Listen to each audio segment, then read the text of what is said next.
Welcome to the Better Business, Better Life podcast throwback series. My name is Deborah Chantry Taylor, and I'm the host of the podcast. I'm a certified EOS implementer, a family business advisor, and a business owner myself. And I developed this podcast to help bring you tips and tools to help you create a better business and create a better life. For the next 5 episodes, though, we're revisiting some of the most inspiring, thought-provoking conversations from our archives. These episodes are packed with wisdom, practical advice, and stories to help you create a business that delivers better results and a better life. So whether you're hearing them for the first time or enjoying a refresher, each one offers timeless insights to help you on your journey. Let's dive into this week's throwback episode. In this episode, we're re-exploring my chat with Renee Russo. Renee shares her incredible journey towards alignment, both in life and business, and the importance of living true to your values. It's a powerful reminder that clarity and alignment can unlock doors you didn't even know were there. Let's jump back in right away. Welcome to another episode of Better Business, Better Life. I'm your host, Deborah Chantry Taylor, and I'm passionate about helping entrepreneurs live their ideal lives by creating better businesses.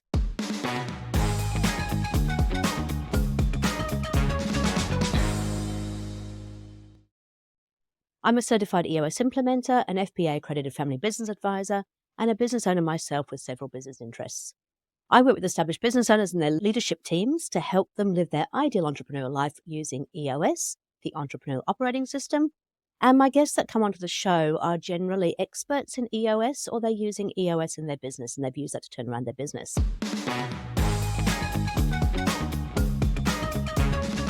All businesses needed a methodology to actually give themselves a fighting chance of succeeding.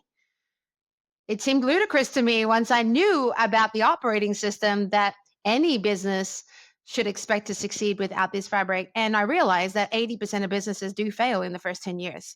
And this is probably why.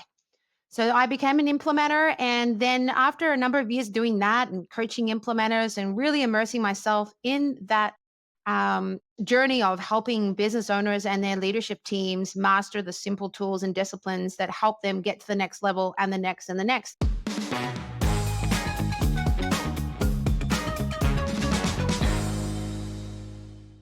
So today's guest is indeed a fellow certified EOS implementer.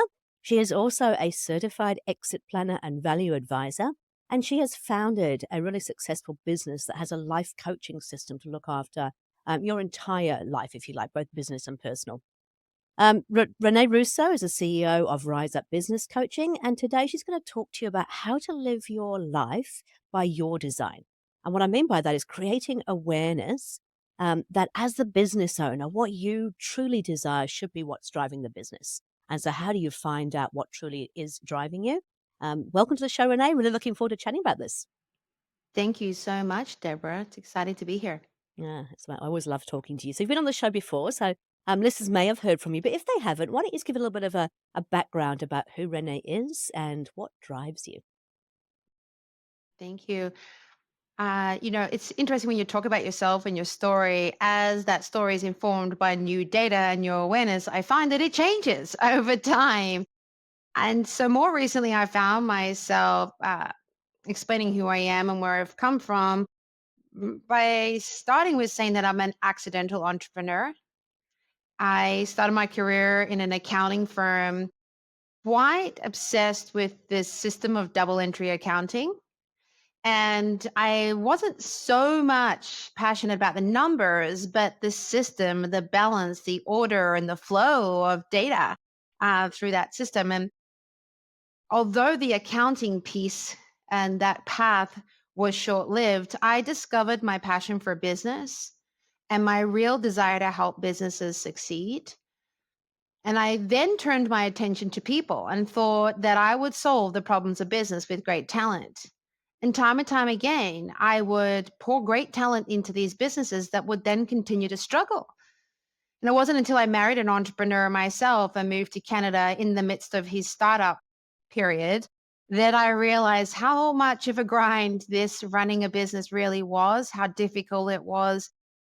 And over the following 10 years, through a lot of family trauma, medical trauma, and a whole bunch of other things that were thrown into that in our life, we really struggled to scale the business, to grow it. I got to a point where I was frankly tired around how much the business owned us. And I was convinced that there had to be a better way. Surely people did not start businesses to live a living hell. And my brother fortunately gave me a copy of Traction, which I then used to self implement poorly in the business, but it still helped. And then I realized that all businesses should have a blueprint. All businesses needed a methodology to actually give themselves a fighting chance of succeeding. It seemed ludicrous to me once I knew about the operating system that any business should expect to succeed without this fabric. And I realized that 80% of businesses do fail in the first 10 years. And this is probably why. So I became an implementer. And then after a number of years doing that and coaching implementers and really immersing myself in that journey of helping business owners and their leadership teams master the simple tools and disciplines that help them get to the next level and the next and the next. As a few of my clients started to ask me about what it would entail to sell their business. And I frankly didn't know how to answer those questions. They asked me if I would help, and I said I would figure out how. And so I went to the Exit Planning Institute and got certified to become an exit planning advisor to help my clients get what they want. And I started then finding myself in the owner's box, having really meaningful conversations with these business owners, for many of them for the first time, around what they really wanted and how we could then ensure that the value of the business and the state that it was left in was going to be able to generate the opportunity for them to unlock their wealth tied up in the business. And so that has then formed my, my passion for helping business owners to unlock their wealth. In doing that, I realized time and time again when I would ask them what they really wanted after the sports car and the vacation home, what they really wanted, and I dug a little bit deeper below the surface, they didn't know because a long time ago, they abandoned themselves. They sacrificed everything, poured their entire self into the business, got so consumed in it that this conversation of who am I, what do I really desire was a past concept for them. So turning those lights back on for them and helping them to go back into values and purpose and reason for being and what they desire their life to truly look like has unlocked some of the most profound conversations. And because I'm so passionate and obsessed about systems, I became aware that just discovering that information wasn't enough, that they needed a system to manage their energy and live into their life by design. It was almost worse to open up the conversation about what they really wanted if I wasn't then going to be able to empower them with a system very much like I do in business. So I and my firm now empower our entrepreneurial clients, business owners, with systems and coaching and a human-centered approach to help them get what they want in life and in business. I can see we share very, very similar passions. It is interesting because as you were telling that story, I was sitting here thinking about when I used to run the event center a few years ago. And much as I loved what I did, it just became consuming. You said that you put your entire self into the business, and I absolutely did. There was nothing left over. And I think that can happen in any kind of business where you start doing what you love, you immerse yourself in it, but you lose yourself in the business because it becomes your everything. And it was really the wake up call for me was my brother passing away and realizing that I hadn't spent the time that I would have liked to have spent with him. And then mum passing away. And again, it was like I didn't spend the time I would have liked to spend with my mum. And I think that was a big wake up call for me in terms of life is too short. And much as I loved what I was doing, work is not everything. And you lose yourself in that. So let's just say somebody's sitting on this podcast now and are listening to that and thinking, yeah, that feels a bit like me. What is the first step, do you think, to taking a step forward and rediscovering who you are and what you really want? Because I think we do, we get lost. We don't remember why we started it or what we really want from it. Mm, totally.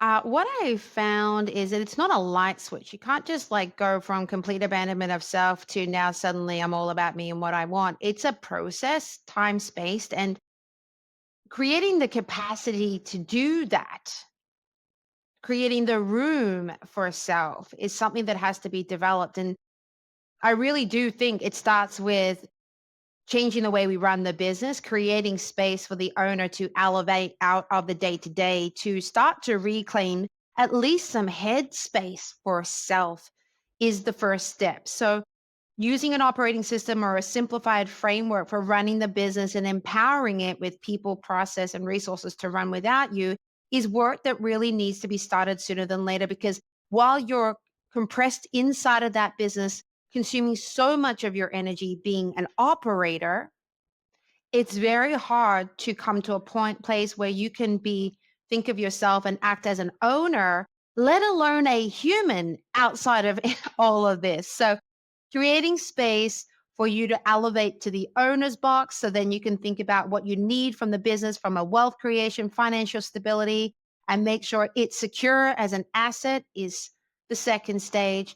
And then the third stage in that, doing the work around being a business owner, we need to there understand that we are looking at that role as a business owner through three lenses. What do I want and need from the business? What do I require financially to live my life? And what do I desire personally, intrinsically? What's going to motivate me to, get up every day and live into my life? Those are three parts of that conversation. And Peter Chrisman said, the founder of the concept of the master plan, says you need to have all three legs of that stool for master planning. We cannot just focus on the business or the financial. It has to then start to have conversations about the personal desires. That work around personal discovery, it's not easy and it's not instantaneous. And there's a lot of clearing and a lot of processing and a lot of letting go that we need to do there. I definitely feel having the right professional support there, coach, guide, therapist, whoever, is important. It's hard to do alone. I also think using a simple methodology is important, simple tools and principles. And I've read many of the books about the things I should do, and what I struggled was with understanding how. So applying kind of systems methodology like we do in the operating system for the business, it's really powerful to use a very similar approach to self-discovery, energy management, and then self-realization as you start to build the habits to live into your life by your design. And then third, I really think is about surrounding yourself more with the people who elevate you, who you resonate with, and spending less time with the people who don't. Because when you do all three of those things with the right help, a simple methodology and peers that elevate you, you're going to give yourself every chance to not only lean into the work, but continue the work. It's a time-spaced process. It's one of discovery, unlocking, sometimes unlearning, and that needs to be supported. It doesn't happen overnight, but as you start to practice that work consistently, it then starts to accelerate. So those three pieces will help you drive more of the consistency and then get more of the results. I think that time space thing is really important. I mean, I think that obviously, as EOS implementers, we have a proven process that also applies that methodology. It's not like you can walk in on day one, tick a few boxes, go, yep, we're done, magic silver bullet, everything's fine. And yet, of course, entrepreneurs can often be impatient because they want to get things done really quickly and they want to run before they can even walk. And I always find that when I work with a client, it's always challenging because in the first session, they're super excited and they want to get their VTO done and launch it to the organization and get everything. It's like, whoa, whoa, whoa, this is a process. And actually taking time in between the sessions is really important because that's when you start to reflect. That's when you start to think more subconsciously about what is going on rather than just doing. So you start to be rather than do. And I think that Mm. obviously that applies, I guess, in the bigger scheme of things where you're looking at not only yourself but your assets and the One thing that people have asked me recently, what's the challenge with implementing an operating system in the business or in the owner's box or for self application? And the hard part and the thing that we need to be most patient with, I feel, based on my experience, is the alignment process. And in a team, we're kind of in the business, we're aligning human intention and actions and so forth. And, in the exit planning, we're aligning business and personal and financial, but with self, we are often living in a very dysregulated, disconnected way for a very, very long time. And we've normalized that. So it takes a lot of time, patience, and compassion for self to do the work to come into alignment. I say head, heart, hand alignment. That takes time. The way I think aligns with the way I feel and aligns with what I take action on. And so when we do that work, aligning in the simplest form, that head, heart, hand alignment, we then don't need to try so hard. Energy aligns. What we desire starts to manifest. And we magnetize the things that we need in our life because we're in alignment. We are clear and we are embodying that through our actions every day.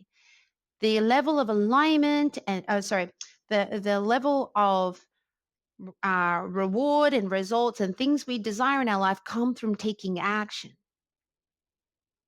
And so we need to do that small amount of work every day, moving forward, taking that bias to action every single day sometimes the smallest of ways, like simply saying, I would love to do that, but in order to honor myself today, I'm going to say, I'm sorry, but no, I won't be there. Or I would love to help with that, but in order to do that, I'm going to need to sacrifice something that's really important to me. And so for today, I won't be taking that on. That's hard. We seek approval, we want validation, we want belonging. So saying no is very difficult because we've spent most of our life trying to fit in and be accepted. The fear of rejection and saying no often inhibits us from taking action and honoring self. Deborah, my definition of freedom in its purest form, yes, freedom of time, money, relationships, purpose, all those things are great. At the purest and simplest form, I believe my interpretation of freedom is choosing self over all else. In the simplest of ways, I choose me because I matter most. And if I don't matter, nothing matters. I won't get what I desire in the business. I won't have happy and fulfilling relationships. I won't have time for other passions and live into purpose because I'm not honoring myself. It starts here. And I think that sometimes people see that as being selfish, but it is the oxygen mask concept, isn't it? Is actually, if your cup isn't full, you can't help others. If you haven't got the oxygen mask on, you cannot help others. And so it's not a selfish thing, is it? It's actually about getting very clear about how you can help. It's funny, the language and misuse of language fascinates me. I get asked all the time, why don't people do exit planning? And I'm like, because they misunderstand what the word exit means. When you exit a building, you open the door and you go somewhere else. And usually you have a desire to go there because you're taking the steps to that door. You open the door, you go through, and you're typically pleased with what you're doing on the other side of that door, right? It's a new beginning. It's a new space. And so when people talk about exiting their business, for some reason, somebody gave the world the impression that it means the end of all time. That's what people think. And I'm like, who thought that, told people that? And why on earth do people believe that? I have no idea. This word selfish means you're self-ish, which means, in my interpretation, means a little bit of the time. Ish, it's warm-ish, means it's a little bit warm. Yeah. Right?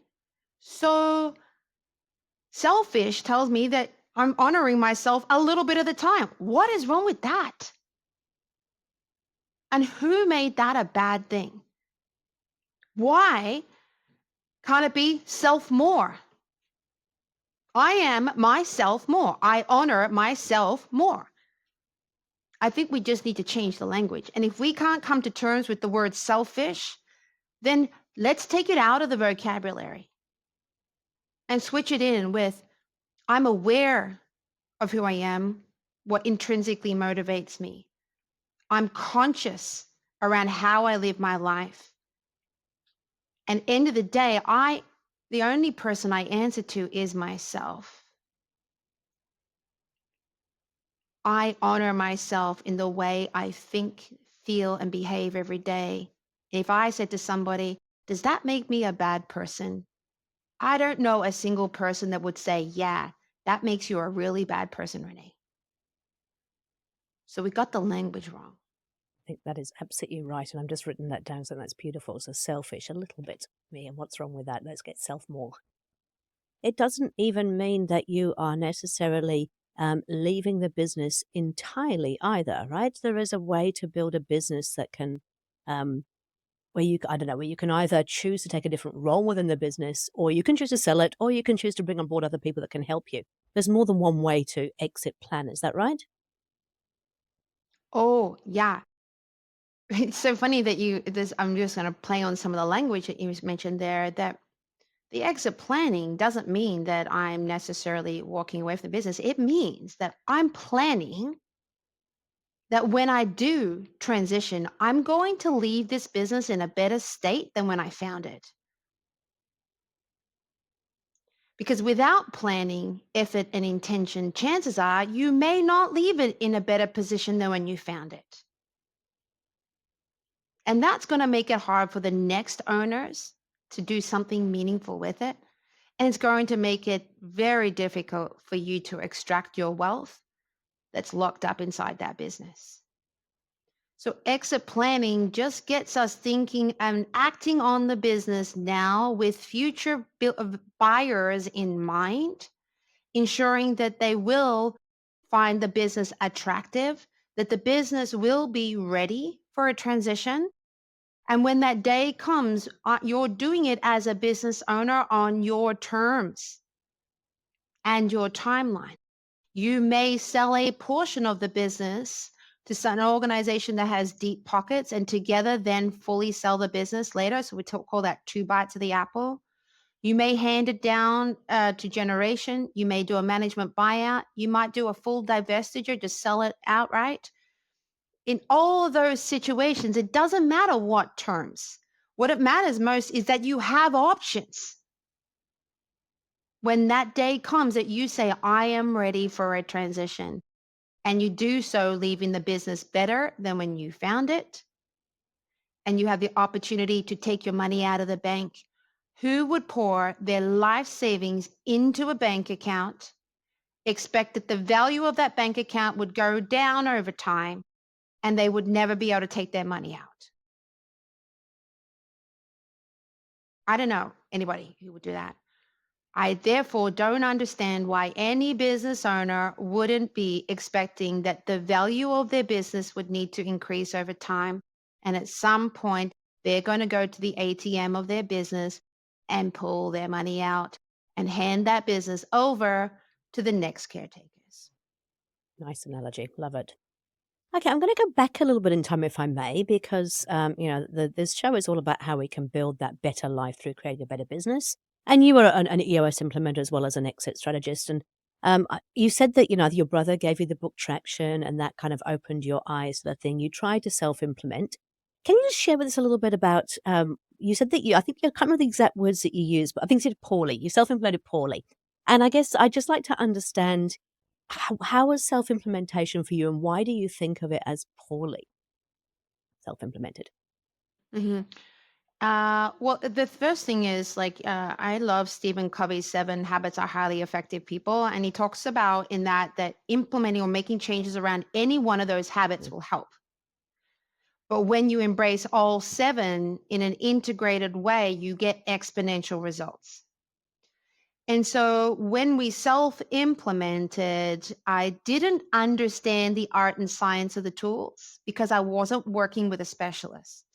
So I didn't understand the technicality of it. I took them at face value read the chapter and then started to play with it. So I was practicing the tools, but I didn't understand how they worked.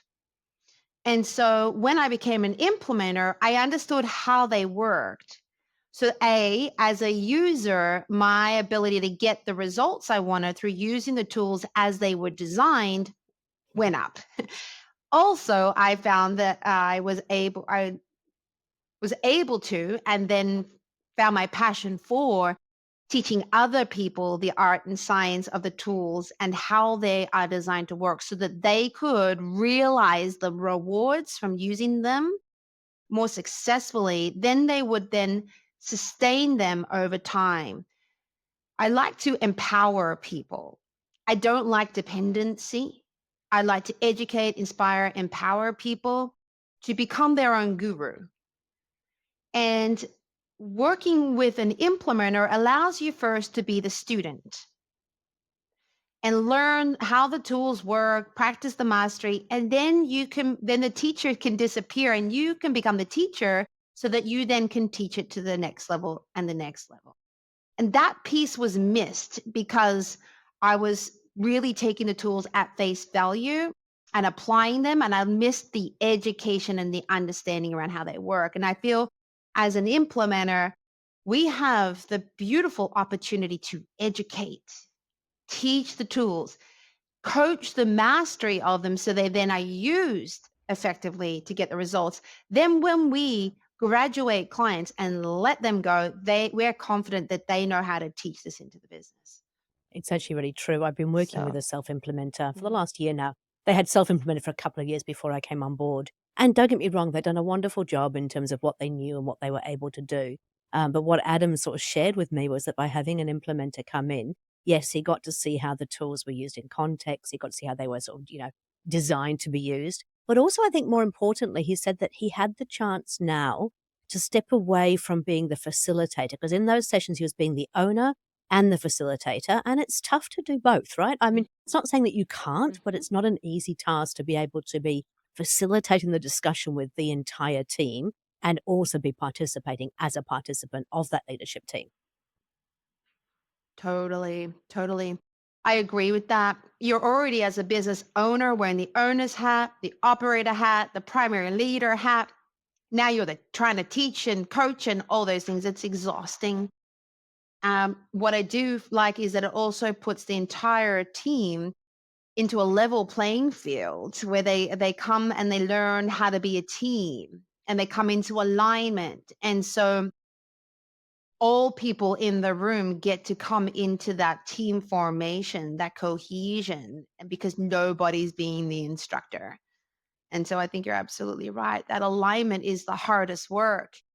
Even using the tools loosely is going to be beneficial, but the real work is aligning the team around the vision, adopting the tools and disciplines, putting them to use, continuing the work. Like the human alignment piece is the hardest part. So I feel like it's just easier to get to a place of alignment when there's a master in the room Mm, guiding you. yeah, and I think you mentioned something a bit earlier on as well. It's like in any of the 3 areas that you want to focus on, you need it is easier.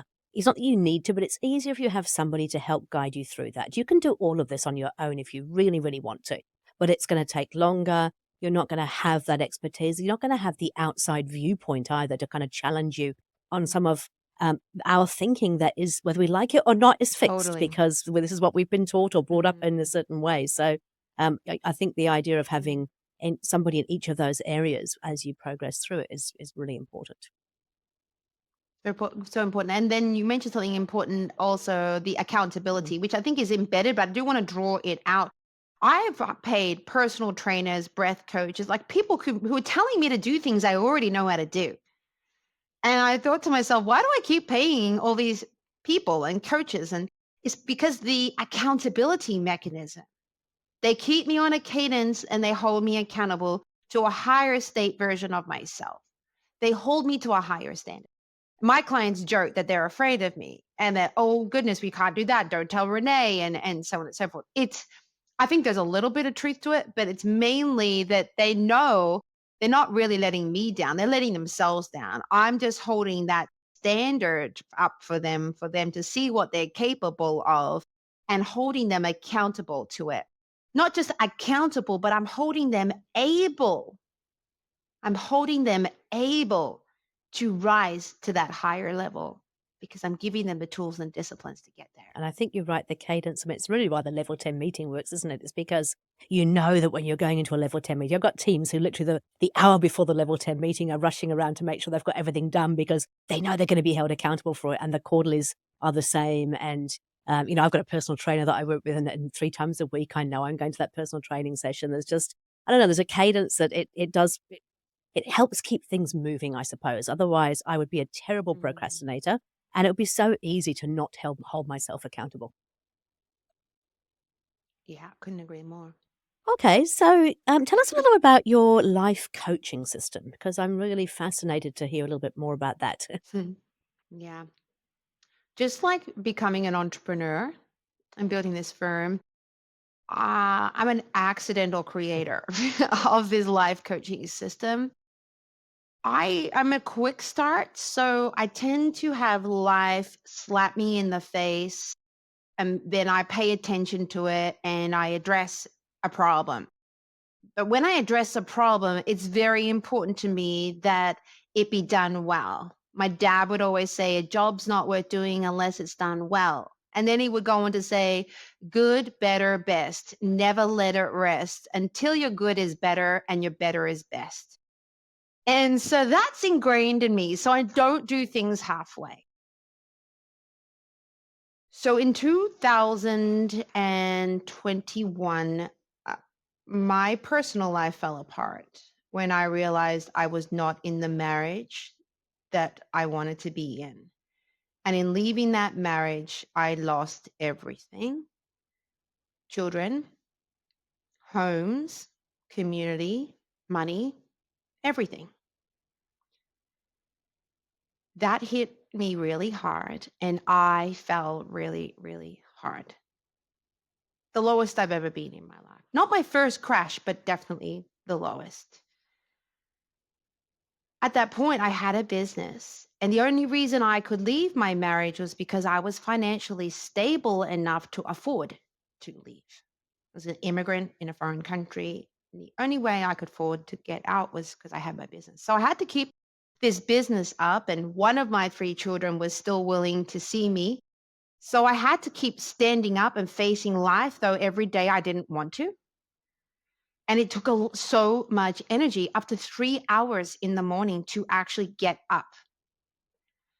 I was abusing my body. I wasn't taking care of myself. And at that rock bottom, I had the fortunate life interruption of saving the life of another human being. And this street person who the paramedics revived sat up with their help. And on the front of his shirt, it said, "It's not whether you get knocked down, it's whether you get back up, Vince Lombardi." And I had the gift of this turnaround moment to wake up and stop myself sabotaging. Take responsibility for the fact that I got myself into this situation. And the only person who was going to get me out was me. I read many, many self help books, podcasts, and everybody kept telling me the things I should do to make my life better, manage my energy better, change my habits, all these things. But it was too much. I was running on fumes. I needed to find a faster way to get myself together. And I was running the operating system in business. And so I wondered if I could pull some rules and tools and habits together from the books I read and distill this down to a practical methodology that I could use and try on myself to turn my life around. A friend said to me, "Renee, what do you want to be on the other side of this? Who are you going to become?" And I realized I didn't know. I also realized that I could not afford to make the same mistakes that I had made in the past.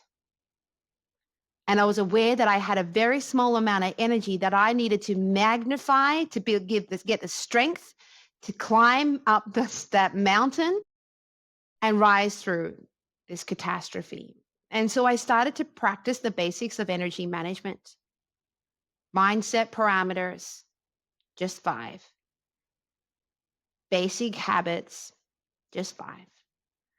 And I pulled together different tools from different systems to create a suite of just 5 tools that I could use on a daily, weekly, quarterly, and annual cadence to get myself in a rhythm and give myself a holistic methodology so that I could manage my energy, learn how to be myself, deal with my old patterns, and create my life by my design.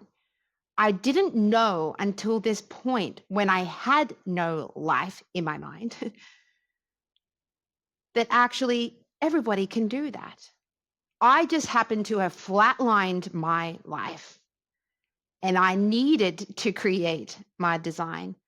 But I realize now that anybody can create change in their life so long as they're willing to take responsibility for the fact that they're the main character in all the problems.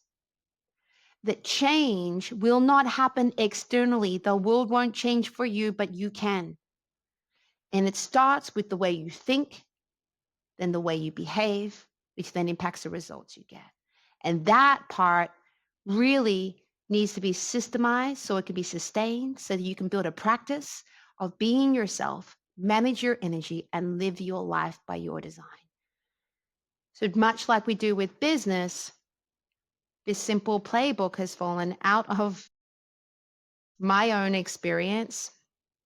People started to ask me what I was doing and how could my life be pure hell and I seemed to be improving and moving forward. And I would tell them I'm practicing energy management. And they would ask, can you tell me more about that? And then all the people in my life who I wanted to help on the other side of COVID and moving through change, they were all wanting to be part of my world and wanted help. And I couldn't help them all, but I could give them a system.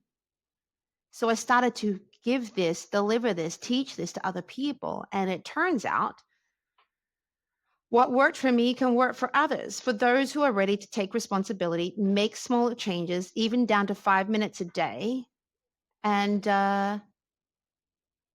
commit to the fact that they matter most. And even being a little bit selfish, putting yourself first a little bit of the time can translate into real transformation. That's awesome. It's like, I guess it's similar to what Gino did with the business side of things, isn't it? I mean, that guy he read all these books and went, this is all fantastic, but it's too much. How do we actually bring it down to something that's simple, that's pragmatic, that we can use on a daily basis, weekly basis, quarterly basis, annual basis? Hmm. Sustainable. Beautiful. Hey, thank you for Yeah. sharing that. If somebody wanted to find out a little bit more about what you do, how would they get in contact with you? hmm They can email me direct at connect@riseupbc.com or visit our website, riseupbc.com. BC means business coaching. I just happen to also live in a province called BC, but riseupbc.com. There's a lot of great things coming along this year, including book, lifestyle app, and a few other great things because I want to create an opportunity for more people to engage in their personal discovery journey, energy management, and access tools and resources so that they can become their own guru. When I became a yoga teacher a very long time ago, I remember my guru said to me, her name was Shakti Me, she said, I am not your guru. And I was like, yeah, you are. That's why I came here. She's like, no, I'm not your guru. You are the guru. Today, you're the student so that you can learn how to become your own teacher, your own master of self.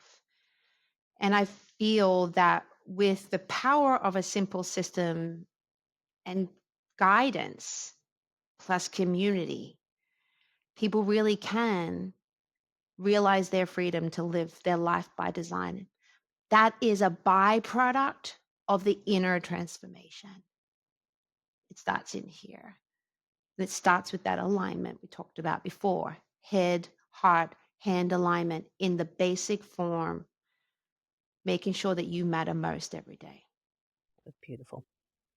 Thank you so much for sharing. Hey, look, I always enjoy our chats. I always take so much from it. I'm sure that the listeners have too.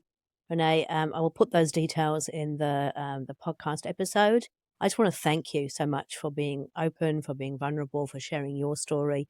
I think, some of the things that you have talked about, it's the reason that I kind of fell in love with EOS too, was the fact that we're not there to consult. We're not there to tell them how to do things. We're there to teach. We're there to empower. We're there to inspire. We're there to get the team aligned, hold them accountable, facilitate those conversations. But we really want them to become the gurus. It's not about us. We're not the gurus. We're there just to share that so that they then can take control of their own business and their life.